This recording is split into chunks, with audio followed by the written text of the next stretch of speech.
Was that just a harmless comment, or did Carson Beck just send a message to Cleveland? Out of nowhere, the former Georgia quarterback started talking about Todd Monken like a reunion was already written in the stars. No strong draft rumors connecting him to the Browns. No confirmed meetings making headlines. And yet, Beck made it very clear he'd be super stoked to play under Monken again. That's not random, because Cleveland isn't exactly calm right now. The quarterback situation is anything but settled. Shedeur Sanders is fighting to prove he deserves the job. Media voices are questioning his future. Rumors are floating about other names possibly entering the mix. And in the middle of that uncertainty, Beck casually reminds everyone that he already knows the system and the coach inside and out. So now the question shifts. Was this simply respect for a mentor? Or was it a calculated move at the perfect moment, while Cleveland's quarterback debate is heating up? What makes this even more intriguing is how deep the connection really goes. Carson Beck didn't just play under Todd Monken for a season and move on. He spent 3 full years at Georgia learning the system, absorbing the terminology and understanding how Monken thinks. From 2020 to 2022, he was inside a program that won back-to-back national championships. That's not just a resume boost. That's exposure to pressure, expectations, and elite preparation. But the story doesn't start in Athens. Beck revealed he's actually known Monken since he was 7 or 8 years old. He played baseball with Monken's son back when Monken was coaching with the Jacksonville Jaguars. That means this isn't just a coach-player relationship built on film sessions and practice reps. It's familiarity built over years. Trust built before Beck was even a top recruit. And in the NFL, trust matters more than fans realize. When coaches evaluate quarterbacks, they aren't just grading arm strength and mobility. They're asking themselves, can I win with this guy? If a coach already knows how a quarterback handles adversity, how he processes information, how he responds to criticism, that shortens the evaluation process dramatically. Now, let's be clear. There hasn't been an official report saying the Browns are targeting Beck. No confirmed draft plans. No insider leak stating he's Cleveland's backup option. But when a quarterback publicly highlights one specific coach, especially during draft season, it's rarely accidental. It also raises another subtle point. If Beck is comfortable enough to openly say he'd love to reunite with Monken, that suggests the relationship is still active. Conversations are happening. Respect is mutual. And while that doesn't guarantee anything, it certainly keeps the door open. Meanwhile, Cleveland is in a position where familiarity could be valuable. Installing a quarterback who already understands Monken's philosophy could mean fewer growing pains, less adjustment time, a smoother transition. But here, where it gets complicated. Because while Beck is expressing excitement about possibly joining Cleveland, there's already a quarterback inside that building fighting to prove it's his team. And that battle, it's far from settled. Here's the part nobody can ignore. Cleveland didn't win enough games last season to feel comfortable about anything. When a team finishes with 3 or 4 wins, there are no guaranteed roles. No one gets handed the keys. That's exactly why the phrase open competition keeps echoing out of that building. It sounds professional. It sounds fair. But in NFL language, it usually means one thing. We're not fully convinced yet. If the Browns were locked in on one quarterback, they'd say it. They'd make it clear. Instead, they've left space. And that space creates tension. Shedeur Sanders stepped into a situation filled with expectations. Big spotlight, big name, big narrative. But instead of being publicly backed as the future, he's been told to earn it again. Some analysts even rated their confidence in him starting next season at a 2 out of 10. That's not just doubt, that's uncertainty being broadcast to the entire league. At the same time, Todd Monken has spoken positively about Shedeur's mobility and ability to create outside structure. He's highlighted traits that fit his offensive vision. So internally, there may be belief, but externally, the message remains cautious. And that cautious tone matters. Because when a front office uses phrases like competition, it opens the door for speculation. Fans start wondering. Media starts debating. Other quarterbacks' names begin floating around. It's how off-season storms begin. Cleveland also has to balance urgency with patience. The franchise can't afford another developmental year that goes sideways. The fan base has seen too many resets. Too many "this is the guy" moments that didn't last. So now they're walking a tightrope. Commit fully to Shedeur and risk being wrong, or explore alternatives and risk damaging his confidence. Neither option is simple. And this is where Carson Beck's comments land differently. Because when a quarterback with direct ties to the offensive coordinator publicly expresses excitement about joining the team, it doesn't just add another name to a list. It adds leverage to an already delicate situation. And just when it seemed like this debate couldn't get louder, more names started entering the conversation. The conversation around Shedeur Sanders isn't just about performance, it's about perception. From the moment he entered the league, there was a narrative attached to him. Some critics labeled him as someone who had advantages others didn't. They questioned whether he'd truly been tested. They hinted that hype had carried him further than adversity ever had. But once he stepped into Cleveland's situation, that narrative shifted quickly. He didn't walk into a powerhouse roster. He didn't inherit a polished offensive line or elite weapons. In fact, analysts pointed out that the protection unit and receiving core ranked near the bottom in key categories. That's not exactly the ideal setup for a young quarterback trying to prove himself. And yet the spotlight never dimmed. He started 7 games.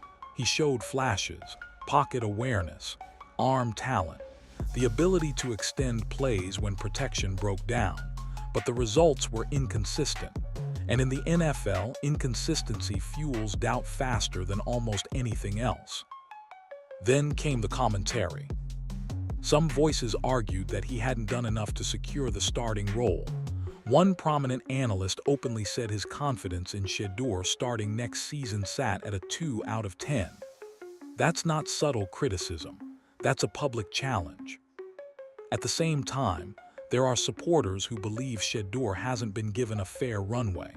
They argue he's had to fight for reps, that circumstances limited what he could showcase.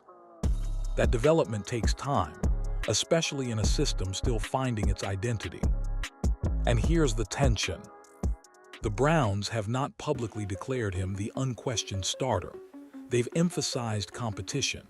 And while that's standard practice, it also keeps the pressure dial turned up. When you're a young quarterback and the organization won't fully commit, every throw feels evaluated. Every practice becomes a statement. Every rumor about another name entering the building feels personal. Which brings us back to Carson Beck. Because if Cleveland truly believed the position was locked down, outside speculation wouldn't carry this much weight. The fact that it does tells you something. And what's happening behind the scenes might be even more complicated than it looks. Just when it seemed like the debate was contained to Shedeur versus internal competition, outside names started surfacing. Anthony Richardson's name entered the discussion almost immediately. Some analysts dismissed him outright, questioning whether he's shown enough consistency to be trusted as a long-term solution. Others argued that raw upside still makes him intriguing. It's a split conversation, and that split alone adds fuel to Cleveland's uncertainty. Then came the Kyler Murray speculation. To be clear, nothing concrete has been confirmed. Reports claim mixed signals about his standing in Arizona. Some insiders suggest conversations have happened behind closed doors. Others insist there's nothing to it. It's the kind of back-and-forth reporting that keeps fan bases restless. But even unverified chatter matters. When a franchise publicly says open competition, it invites outside possibilities. And when a quarterback with Murray's resume is even loosely mentioned, people start connecting dots, whether those dots actually connect or not. There's also historical context that makes this feel familiar. Cleveland has been in situations before where public messaging didn't fully match internal exploration. The Baker Mayfield saga in 2022 showed how quickly support can shift once alternative options gain traction. That memory still lingers. And here the key: due diligence is normal. Teams explore every possibility. They evaluate scenarios. They monitor other situations around the league. That doesn't guarantee action, but it does signal caution. It signals that leadership is not fully settled. Now layer Carson Beck into that environment. He's not a splashy veteran rumor. He's not a blockbuster trade headline. He's something subtler, a quarterback who already understands Todd Monken's system and publicly expressed enthusiasm about returning to it. That's not noise, that's positioning. And when multiple names hover around one starting job, it usually means the organization is still searching for clarity. Which raises the biggest question of all. If Cleveland truly felt secure about their direction, would this many alternatives even be part of the conversation? Here, where the situation takes on another layer. Carson Beck didn't have to say anything specific about Cleveland. He could have kept it generic. Thank every team. Smile for the cameras. Avoid tying himself to one franchise. That's the typical draft season playbook. But he didn't follow the script. He singled out Todd Monken. He emphasized their history. He mentioned childhood familiarity. He described how much he learned under him. And then he said he'd be super stoked to reunite. That's intentional language. Now, this doesn't mean there's a secret agreement. It doesn't mean Cleveland has promised anything. But quarterbacks at this stage are careful. They understand how narratives form. They know that even subtle comments can shape conversations. So why lean into that connection now? One possibility is simple, genuine respect. Monken helped shape his development. Winning championships together creates bonds that don't disappear. But another possibility exists, and it's worth acknowledging carefully. It's been said that draft prospects sometimes highlight specific relationships to create leverage or steer perception. If a quarterback believes a certain system maximizes his strengths, expressing public enthusiasm can quietly align him with that destination. Again, that's speculation, not confirmation, but timing matters. Cleveland's quarterback situation is under scrutiny. Media debates are heating up. Analysts are questioning the long-term outlook. And in the middle of that, Beck subtly reminds everyone that he's already fluent in Monken's offensive language. That's not just familiarity, that's efficiency. For a franchise trying to stabilize quickly, a quarterback who requires less adjustment time becomes appealing, especially if competition remains open. And here's the twist. If Beck's comments were strategic, they weren't aggressive. They weren't confrontational. They were polished, respectful, but powerful enough to keep his name circulating. Which leads to the larger implication. If Cleveland is truly evaluating every scenario, Beck just ensured he won't be overlooked. And when the decision finally comes, it won't just be about talent. It'll be about trust. At some point, the Browns are going to have to stop talking about competition and actually choose a direction. And whatever that choice is, it's going to reveal more about the organization than any press conference ever could. If they fully commit to Shedeur Sanders, that tells you they believe last season was circumstantial. It says they see growth. It says they trust his ability to develop under Todd Monken and handle the pressure. That move would signal patience and confidence. But it also raises the stakes instantly. Because once you publicly back your quarterback, there's no walking it back without consequences. If they pivot toward Carson Beck, it sends a different message. It says familiarity and system fit outweigh draft hype or early flashes. It would show that Monken's voice carries serious influence in personnel decisions, and it would quietly reset the developmental timeline again, even if the team avoids framing it that way. And then there's the veteran route. If rumors ever turn into action involving a proven name, that would scream urgency. It would suggest the front office feels the clock ticking, that they don't want to gamble on potential alone, that job security and immediate results are taking priority. But here, what makes this delicate? Quarterback decisions ripple through locker rooms. Players notice when leadership hesitates. They notice when outside names are constantly attached to one position. Confidence at quarterback isn't just about talent, it's about belief. If teammates sense uncertainty from the top, it can fracture momentum before the season even begins. Cleveland has been searching for stability at this position for years. Every time it feels like clarity is near, another fork in the road appears. And this offseason feels like another one of those defining moments. Because this isn't just about who starts week 1. It's about identity. Are the Browns building something patiently, or are they trying to force certainty in a league that rarely guarantees it? And once they make that call, there won't be any hiding what they truly believe about their future. Here's the part nobody inside that building wants to admit. This decision could define careers. Cleveland doesn't just need a quarterback, they need the quarterback, the one who ends the cycle, the one who stops the yearly debates, the one who makes the word competition disappear from every press conference. Because every time the Browns reset at this position, the pressure multiplies. Shedeur Sanders is fighting to prove he deserves the job long term.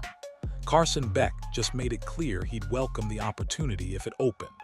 Rumors continue to swirl around potential veteran movement, and all of it is happening under a front office that can't afford another miscalculation. That's what makes this a pressure cooker. If they back Shedeur and he breaks out, they look patient and visionary. If they lean into Beck's familiarity with Todd Monken and it clicks, they look strategic. If they chase a veteran and win immediately, they look bold. But if they hesitate, if they misread the room, if they choose wrong, the fallout won't just be about wins and losses. It'll be about trust, trust from the fan base, trust inside the locker room, trust in leadership. And here's what makes it even more intense. The public narrative is already forming. Analysts are rating confidence levels. Fans are debating in comment sections. Media outlets are tying new names to the franchise almost weekly. That kind of noise doesn't fade on its own. So now Cleveland stands at a crossroads. One path leans on development, another leans on familiarity, another leans on urgency.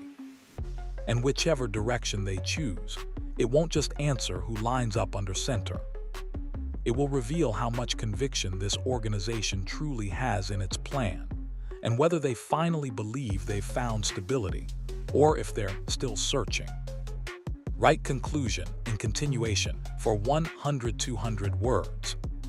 And that's why Carson Beck's comment wasn't just off-season filler. It landed at the exact moment Cleveland's quarterback debate is at its most fragile. One statement, one connection, and suddenly the entire situation feels more intense. Maybe it was simple respect for Todd Monken. Maybe Shedeur Sanders still has full control of the future, and this is just media noise. Or maybe, just maybe, the Browns are keeping every door cracked open while they figure out what they truly believe. Because open competition doesn't last forever. Eventually, someone becomes the guy. And when that decision comes, it won't just settle a depth chart battle. It'll show whether Cleveland is finally confident in its direction, or still searching for certainty at the most important position in football. The next move won't just shape a season. It could define an era.